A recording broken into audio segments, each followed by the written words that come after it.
next day Lee finds an article in the Dallas Morning News describing the shooting and that Walker's only injuries were bullet fragments to the forearm. Lee tells Marina the outcome of his adventure and that he didn't kill Walker. The badly damaged bullet is found embedded in the window frame. The Dallas Police Department added the badly damaged bullet to the case file. They have no suspects. In 1964, the Warren Commission asked the FBI to perform a neutron analysis on the bullet and discovered it was the same as the bullets fired in Dealey Plaza. George de Mohrenschilts testified that he knew that Oswald disliked General Walker. Regarding this, de Mohrenschilts and his wife Jean recalled an incident the weekend following the Walker assassination attempt. De Mohrenschilts testified that on April 14, 1963, just before Easter Sunday, they were visiting the Oswalds at their new apartment on Neely Street, and had brought them a toy Easter bunny to give to June. When the de Mohrenschilts arrive, George first says, "Lee, you missed." Marina and Lee are stunned and look at each other, thinking someone told George about the shooting. The reality was that George was making a joke, which he loved to do, except that he had uncovered the dark truth about Lee without knowing it.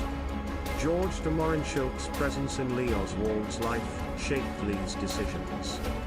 George had read about the shooting the previous week and was anxious to speak to Lee about it. The de Mohrenschilts never saw the Oswalds again. They left a month later for Haiti, where George was to be working.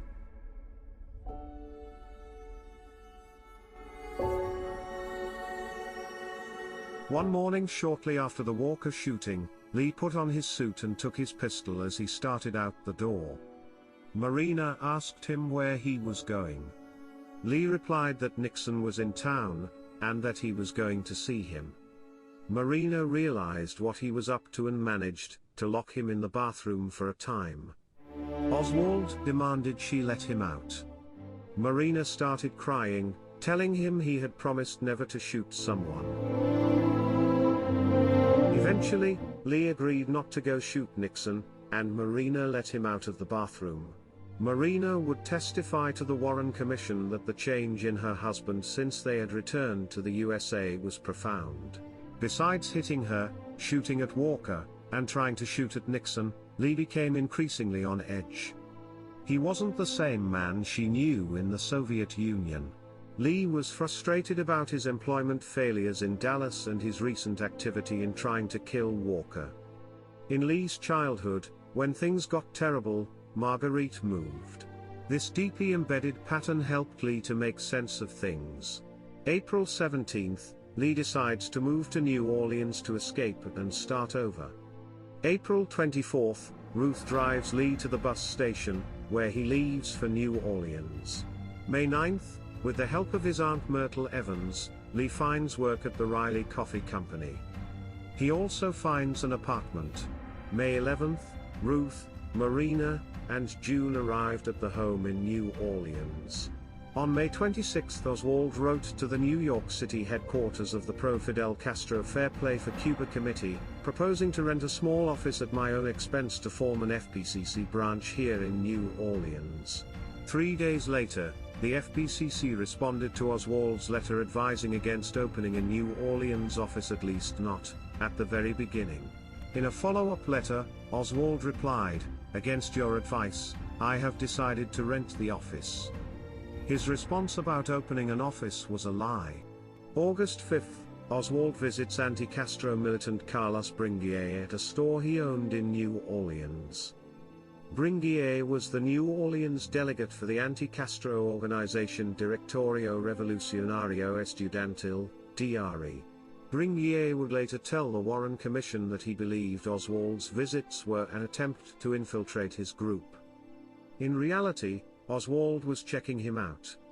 Lee was too outspoken to infiltrate anything.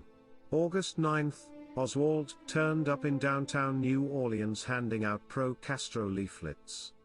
Bringuier confronted Oswald, claiming he was tipped off about Oswald's leafleting by a friend. A scuffle ensued, and Oswald, Bringuier, and two of Bringuier's friends were arrested for disturbing the peace. Before leaving the police station, Oswald requested to speak with an FBI agent. Oswald told the agent that he was a member of the New Orleans branch of the Fair Play for Cuba Committee, which he claimed had 35 members and was led by A.J. Heidel. The story was nothing but a lie. There were no members, only Lee, his leaflets, and his fake membership card. Lee's fantasy world had blossomed into a full-blown delusion. Another sign that Lee was losing control of his disorders as he tried to turn his dreams into reality. Lee's contact with the FBI got the Bureau's attention. Lee's case file was reopened and transferred to the New Orleans field office. This development is crucial in understanding Lee Oswald's state of mind. Lee is trying to bolster his image despite his continued failures. The only way to do this is to call attention to yourself. No one was paying attention to Lee, so he had to make people pay attention to him. A week later, on August 16, Oswald again passed out Fair Play for Cuba leaflets with 2 hired helpers, this time in front of the International Trade Mart. WDSU, a local TV station, filmed the incident. A few days later, Oswald accepted Stuckey's invitation to participate in a radio debate with Carlos Bringuier, and Bringuier's associate Edward Scannell Butler, head of the Right-Wing Information Council of the Americas. Lee wanted to be famous. He wanted the world to see him as a great thinker and activist. Yet the inner conflicts that tortured him caused him to be a pathological liar and continued to bear down upon him ever increasingly. His failures continued as his hold on reality slipped away. He schemed and planned, trying to become somebody. His reality impairment increased with each failure, but he was not psychotic. He had no idea where this was taking him.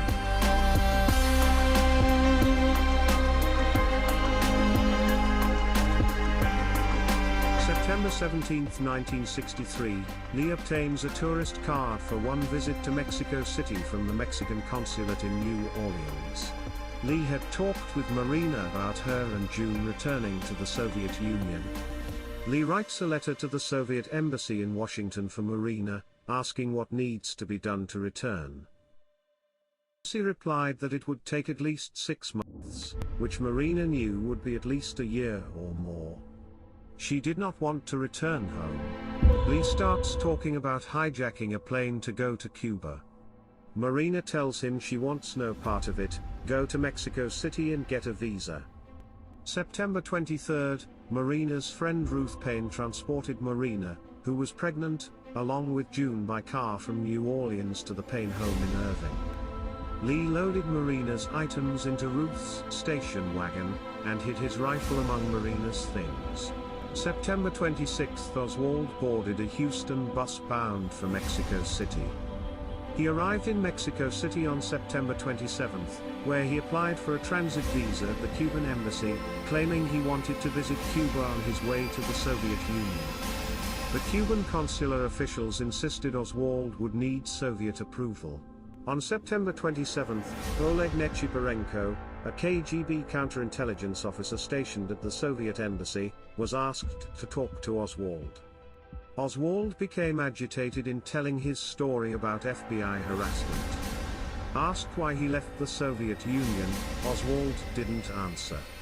Oleg explained that he would give him the paperwork but that it would all be processed by the Soviet embassy in Washington and would take 4 months. Oswald said, "This won't do for me. For me it's all going to end in tragedy." On September 28, Oswald shows up at the Soviet embassy on a Saturday and gets 2 embassy staff to talk with him. Oswald starts screaming and sobbing, "I am afraid. They'll kill me. Let me in." Oleg, the KGB officer, is watching this through a keyhole. Oswald pulls out his pistol and says, "See, this is what I must carry to protect my life." He placed the gun on the desk, still sobbing. One of the embassy staff takes the gun and unloads it. They explain to Oswald that Cuba is a sovereign nation and decides who they let in. If he wants to visit Cuba, go back and talk to them. Later, on October 18, Sylvia Duran, The Cuban embassy official who had first talked with him approved the visa.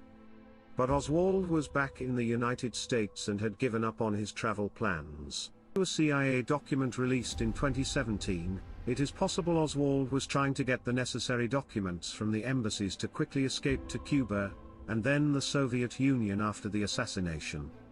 This was why he wanted Marina to go back. October 2nd, 8:30 a.m., Lee departs on bus number 332 for Texas.